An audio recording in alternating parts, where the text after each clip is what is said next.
Hello, welcome to this pop-up podcast. We had planned to bring you our latest Talking Politics Q&A as normal on a Friday, but that will now run next week as we couldn't not react to this.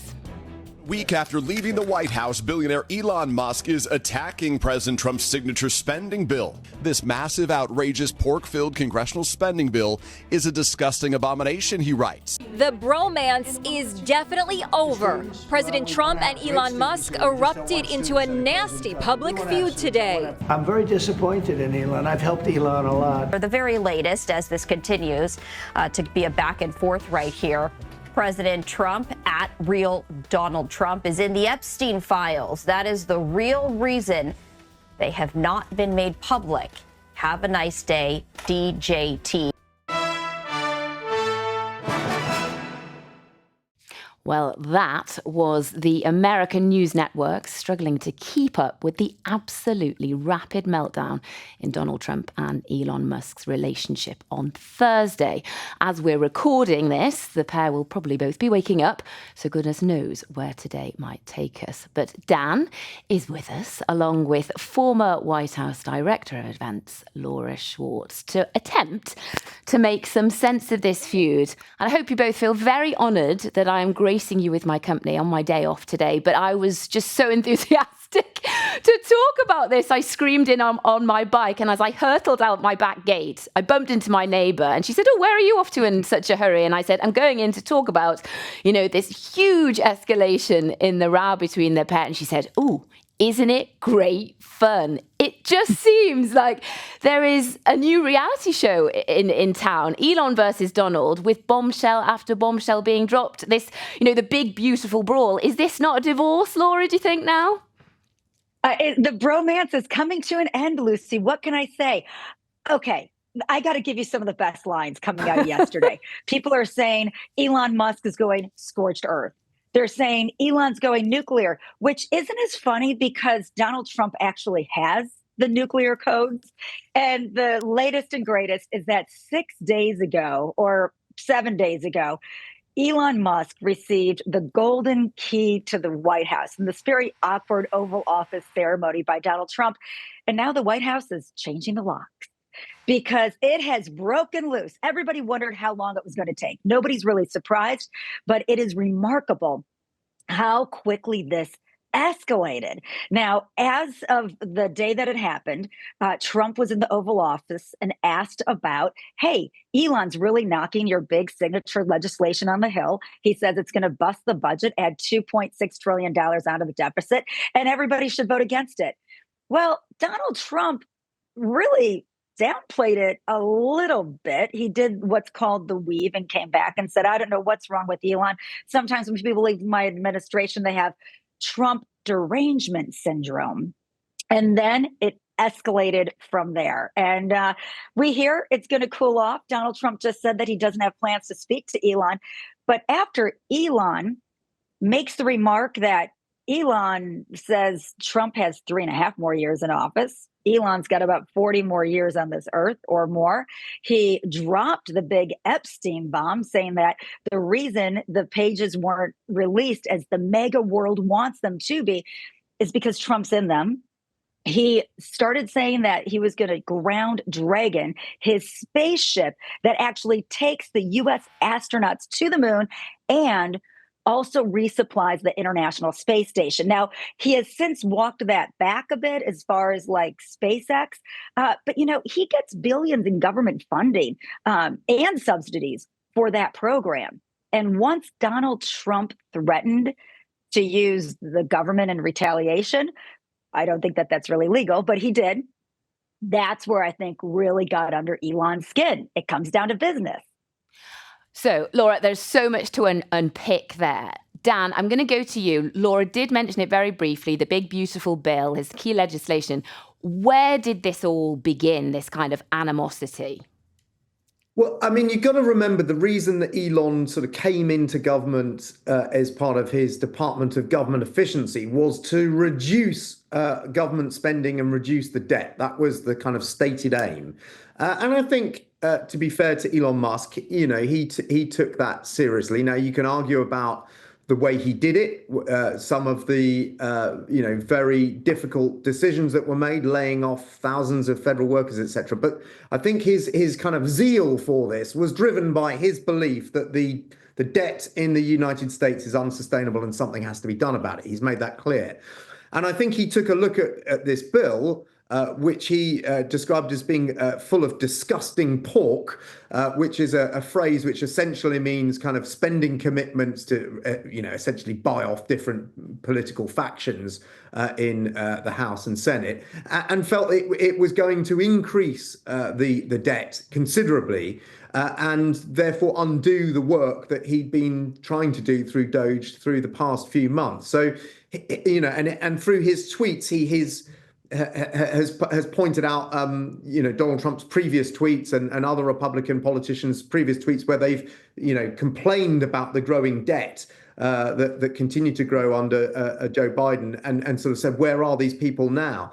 He wants there to be a kind of laser focus on the debt, which is a serious issue in the United States, but it has exploded into this vitriolic personal attack on each other, as we heard, claiming that Donald Trump was in the Epstein files, in terms of what Trump has said about Musk, threatening to cancel government contracts. You've now got Steve Bannon, a right-wing commentator and previously a close ally of Donald Trump, calling for Elon Musk to be deported, for the government to take over SpaceX. I mean, it has gone, as they say in Anchorman, it's escalated fast. And, almost minute by minute, yesterday, it was, sorry, there's someone trying to call me, almost minute by minute yesterday, we were getting, fresh and even more incendiary allegations.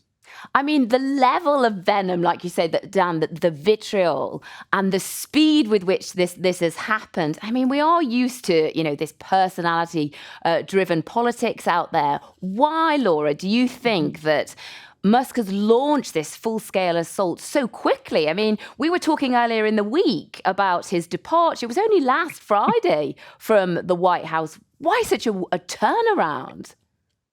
Well, we're finding out a little bit more of the last few months between Elon Musk and not necessarily Donald Trump, but the administration. There have been a lot of, in fact, one drag down fight over tariffs with the cabinet secretary in the West Wing of the White House. There have been other incidents where he's really ticked off, whether it's cabinet secretaries or senior advisors, because of either what he was doing or how he was going about it. But I think, and Dan, I know that you've heard this too, it kind of came to a culmination the last few weeks. Elon Musk wanted his pick to be the head of NASA. And he was in line to be the head of NASA. It would be very good for SpaceX. And then all of a sudden, I think it was Sergey Gore, the personnel director of the White House, who I guess has had a beef with Elon, kind of kiboshed that somehow. And I don't know how he was able to get more cred than Elon in front of Donald Trump or whoever, like Susie Wiles, the chief of staff, to actually knock that opportunity down for Musk. But Musk was really surprised. He was upset. And I think it was at that point he started thinking about taking his ball and going home. But that, I guess, really rattled him. Now, Dan, how outrageous. Oh, go on. You go. Yeah, this was the nomination of Jared Isaacson, wasn't it, for the administrator of NASA. And I think you're right. That it was something that was very close to Elon's heart, and started this sort of death spiral, if you like, in the relationship, which has just got ever more spectacular. You got to sort of wonder, that black eye that he was sporting in the Oval Office the other day, was it really inflicted by his little son X, or was this the result of literal physical fisticuffs? Possibly with now, Dan, don't be casting aspersions. But you got to wonder how, Yeah. Certainly, it's got pretty testy, I think, with him and Scott Bessent, we've heard as well. And Dan, you did mention this already, that the most outrageous, I suppose, the one that I first saw late last night and that was sent to me was, the allegation that Donald Trump's name is included in the Epstein files. I mean, how outrageous is this? How plausible is this? How possible is this? I mean, surely if his name is in those files, he'll come out pretty sharpish and, be saying that he's suing Elon Musk, surely. I think the lawyer side of my brain, not that I am a trained lawyer, but I can imagine the ITV news lawyer saying, we must make it clear that that Donald Trump denies all allegations of being in the Epstein files. We don't even know if there are any Epstein files, frankly. I mean, there's certainly will be information, but the idea that there is a sort of secret dossier which contains also we don't actually know if that is the case. But Elon Musk is making this allegation that essentially, there has been a kind of cover up about who was involved with Epstein on his private island, and he is claiming that Donald Trump was one of the names mentioned. I'm sure Donald Trump would deny that vehemently. But we do know that Donald Trump and Jeffrey Epstein were at least friends and associates way back in time. I think Donald Trump that he had nothing to do with him for many years subsequently. But it's sort of, I can't imagine a more incendiary claim to make than essentially he is trying to claim that the president of the United States is a paedophile. How do you go more extreme than that? It really is quite extraordinary. And that started now flooding the news waves or the airwaves with pictures of Donald Trump with Epstein and at what appears to be an Epstein party. So it just started snowballing from there. Laura, I mean, you mentioned just a short time ago that, he's come out already, Donald Trump, by saying he's not going to talk to Musk for a while. How does he de-escalate this? Surely they've got to, haven't they? It can't just keep on snowballing, can't keep on blowing up. Right. Well, there were a couple of things that took place the day of. After it started getting out of control, about 6 hours into it, Bill Ackerman from BlackRock Financial reached out to both guys over social media saying, hey, kind of like, love you both. Let's get some peace here. There's no need to do this. And so having somebody at that stature sort of step in, I know that people behind the scenes at the White House, I was told, were trying to get a hold of Musk and see if they can allay him at all. That started a rumor that there might be a phone call between Musk and Trump, which doesn't seem like it's going to happen, but may not be out of the realm for it to happen with some senior advisors. What I think is that Donald Trump is having everybody around him at the White House say, listen, you just got to cool it. The more you feed this, the worse it's going to get. Like we said, his signature big bill of legislation is right now facing a big scrutiny in the Senate. This may be his only time to get through signature legislation in this second term. Also, yesterday, besides the phone calls that were going on for him to get senators to vote for that bill, he had a phone call with President Xi of China to talk about trade relations that started at least maybe opening up an idea on how to resolve the trade conflict with China. And that got lost. So, in fact, some of the steps that they made yesterday towards the bill and towards trade relations were completely lost. And they can't lose a day when they're trying to get this passed.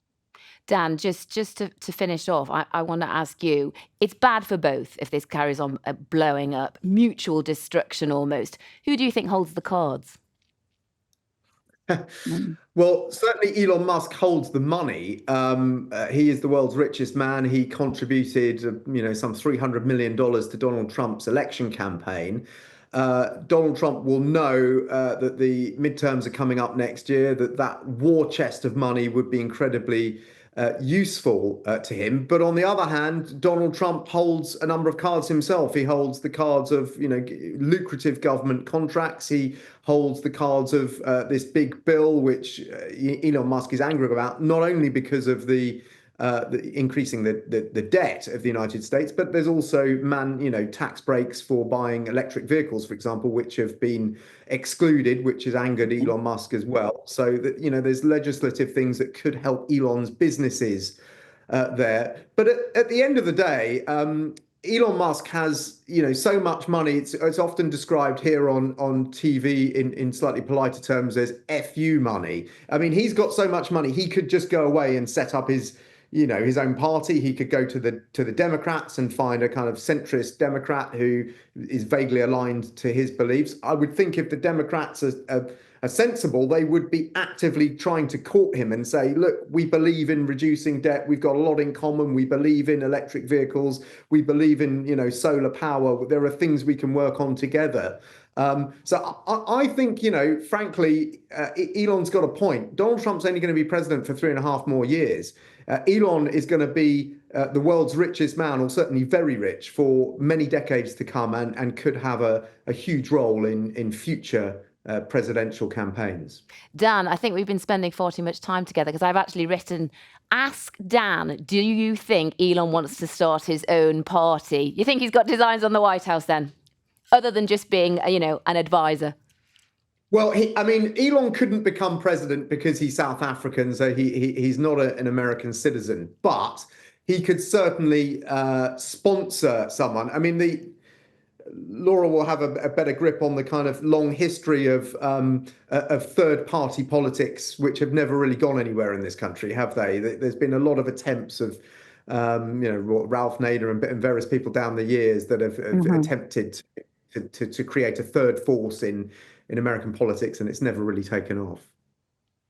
No, and really, even just the almost insurmountable achievement that would have been made of getting on all the ballots in all the states. There was something called the Third Way, a movement getting out there for this last election. They wanted to put up a third-party candidate, and they were getting on ballots and getting some private funding behind it. But I think there's a better chance of just having either the Republicans move to a Reagan conservatism and getting behind that, or finding, like Dan, you just said, that centrist Democrat that could really take it to the next level. I think Elon loves to be involved in politics. And it shows that just by posting on X this week, he stayed inside, whether special government employee or not.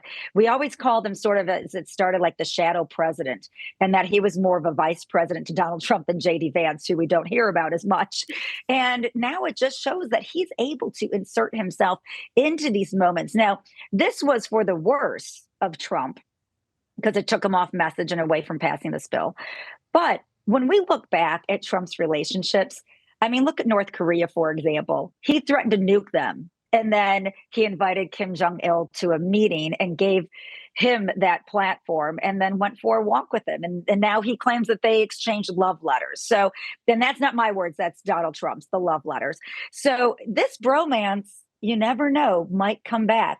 Underpinning reasons could be financing the midterm elections to keep the Republicans in, or something else that Trump might need a little bit later.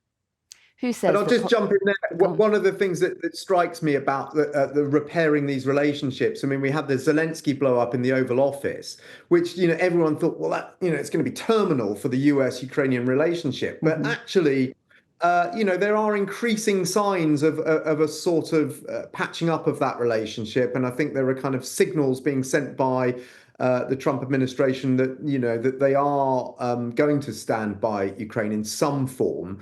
We talked to Keith Kellogg, General Keith Kellogg, the Ukraine envoy for the administration this week. He was certainly giving that signal. We've seen that audacious attack by the Ukrainians on Russian aircraft, which wasn't sort of roundly condemned anyway by the administration. So there is a kind of feeling that, some of these blow-ups by Donald Trump, are slightly theatrical, and, maybe there is a way of salvaging the relationship afterwards. Well, the show must go on then, Dan. I feel even our chat has been fast and furious today to keep up with the pace of their feud. Thank you both very much for joining, and hopefully we've made a little bit of sense of all that for you. We will be back on Monday, as Dan and I will dig into a range of audience questions in our Q&A. Until then, have a great weekend.